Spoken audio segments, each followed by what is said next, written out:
Muy buenas y bienvenidos a otro capítulo de Salitre en Vena.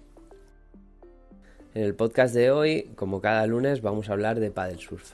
Y el tema a tratar será los errores típicos que se cometen en este deporte, sobre todo en las primeras sesiones. Por lo que este podcast va dedicado a toda la gente que se va a iniciar o que se ha iniciado. Vamos a hablar un poquito en general de todos esos fallos que cometemos de forma inconsciente, ya que, pues evidentemente, entramos en un medio diferente, que es el mar, y hay factores externos que no solemos prestar atención en nuestro día a día. Al final, saber aplicarlos hace que una sesión de pádel surf sea genial o sea horrible. Y bueno, vamos a empezar hablando del primer error, el más común, que es no iniciarse con un curso.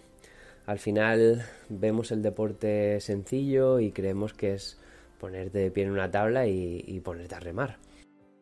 Y sinceramente es muy accesible el deporte, pero es muy recomendable que un profesional pues nos introduzca de forma segura, nos enseñe las posiciones básicas, la técnica básica en el deporte, para que pues sea seguro la práctica tanto a nivel de higiene postural como a nivel de no llevarnos un susto, ¿no? A nivel de seguridad. Entonces es, creo que algo básico que un profesional en tu primer día por lo menos te guíe y te deje, digamos, deberes para tus próximas prácticas y poder avanzar en el deporte de una forma segura. Otro gran error que encontramos es el no utilizar un leash de seguridad. Al final, sinceramente, la mayoría de los días en los que salimos a remar no lo solemos llevar si las aguas son muy tranquilas, pero en los primeros días en los que no paramos de caer, la tensión de que la tabla se separe de nosotros pues es bastante grande. Entonces cada caída, querer hacer como un gato y cogerte rápido tu tabla puede generar a tener un cansancio excesivo e innecesario que se puede solucionar con un leash. El leash es la correa que atamos de la tabla a nuestro tobillo para que en caso de caída pues la tabla no se separe de nosotros y sea muy sencillo recuperarla. En cuanto a otro factor que la gente no presta nada de atención es a conocer la meteorología básica dentro de un uso sencillo, ¿no? Un uso bastante popular, que es, bueno, más que aprender a leer los partes meteorológicos, cuando estemos en la playa reconocer las condiciones que hay en ese momento. Al final, llegar a la playa, saber de dónde viene el viento, qué tal está el mar, hacia dónde tengo que empezar a remar mi sesión, pues es un factor muy importante, ya que en un fallo pues puede volverse un poco tedioso o incluso peligroso el volver a la playa en la que hemos empezado. Así que un consejo aquí es coger como pauta siempre: si la playa es tranquila, remar a contraviento y volver viento a favor, para que cuando estemos, digamos, al principio más enérgicos, tengamos la posibilidad de ir remando a contraviento, y cuando estamos ya más cansados, el viento nos ayuda a volver. Al final, esto suele ser un consejo general.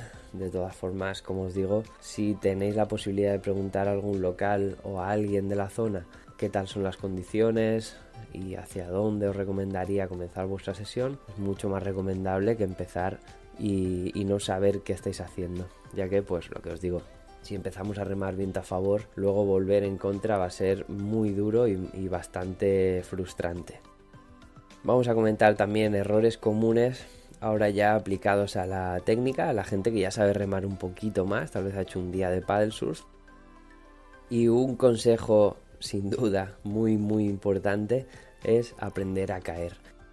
El paddle surf en sí no es un deporte demasiado lesivo, más que, bueno, a nivel profesional, pues alguna sobrecarga o tendinitis, pero a nivel amateur, a nivel iniciación, las típicas lesiones que hay son contusiones y tal vez algún esguince, ¿no?, en la orilla al bajar de la tabla.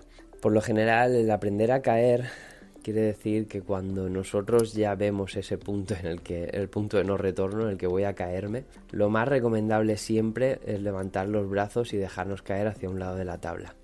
El típico error que cometemos es que al caer queremos coger la tabla rápido y eso puede hacer que nos golpeemos las costillas, puede ser que el remo golpee contra la tabla y suframos algún daño en los hombros. Entonces lo mejor, sin duda la mejor caída es levantar los brazos y dejarnos caer hacia adelante, hacia atrás, hacia los lados, hacia donde caigamos, vamos. Y así evitar pues un mal mayor, sobre todo golpeándonos con la tabla.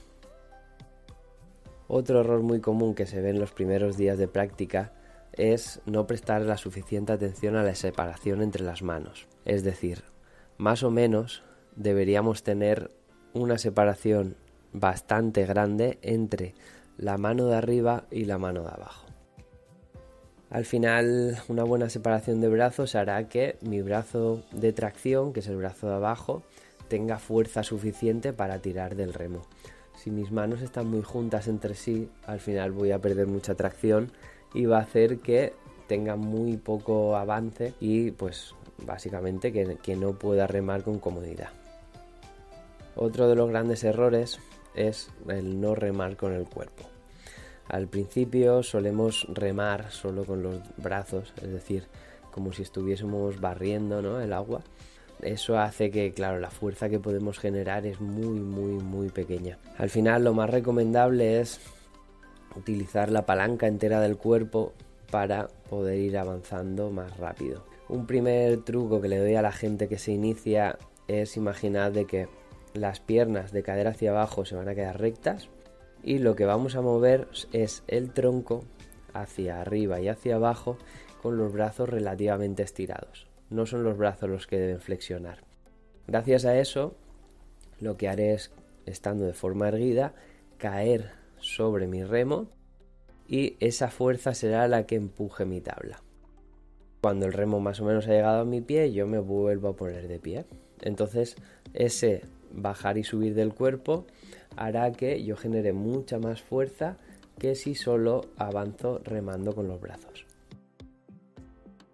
Esto nos lleva a otro de los grandes errores, que es no remar demasiado hacia atrás. Es decir, tenemos que intentar, cuando remamos, nunca pasar el remo más allá de nuestro pie. Es decir, no va a pasar de, si yo remo de adelante a atrás, cuando llego a la altura de mi pie deberé sacar el remo, no tengo que seguir hacia atrás. Al final lo que genera remar de nosotros hacia detrás es un factor negativo y realmente, aunque tenga algo de avance, no tiene demasiada eficiencia la remada. Entonces, cuanto antes saquemos la pala y vayamos hacia adelante, mucho más eficiente será la remada y más rápido estaremos avanzando. Y por último, un error que se ve muchísimo al principio es el tema de la mirada. Nosotros, cuando estamos remando en paddle surf, intentamos siempre estar mirando al frente, a no ser que, ya os digo, os resulte hipnótico, como me pasa en mi caso, de ver la punta de la tabla navegar. Pero tenemos que intentar estar mirando al frente. Entonces, uno de los errores más comunes al principio es estar mirando hacia la punta de la tabla, pensando que ahí vamos a tener más equilibrio. Nada. Hay que estar intentando mirar al horizonte y estar remando de una forma tranquila y relajada. Al final, ya os digo, esto es como una cadena, ¿no? Si yo tengo una tensión y esta se inicia desde la cabeza mirando a la punta de la tabla, va a llevarse a la espalda, va a llevarse a tensión en brazos, a tensión en piernas, y tener una excesiva tensión practicando al final hará que en muy poquito tiempo pues yo me fatigue y a cosa de menos de 20 minutos, 30 minutos ya empiezo a tener cansancio en las piernas y un poco esa sensación de falta de energía. Así que bueno, sin más, espero que os sirva de ayuda estos tips de los típicos errores al principio y os animo a seguir practicando para intentar eliminarlos, ya que bueno, veréis que si seguís dentro del deporte se va a convertir, ojalá, en un hábito, y un hábito muy saludable en el que unimos deporte y mar. Así que sin más, muchísimas gracias y nos vemos en el siguiente podcast. Un saludo.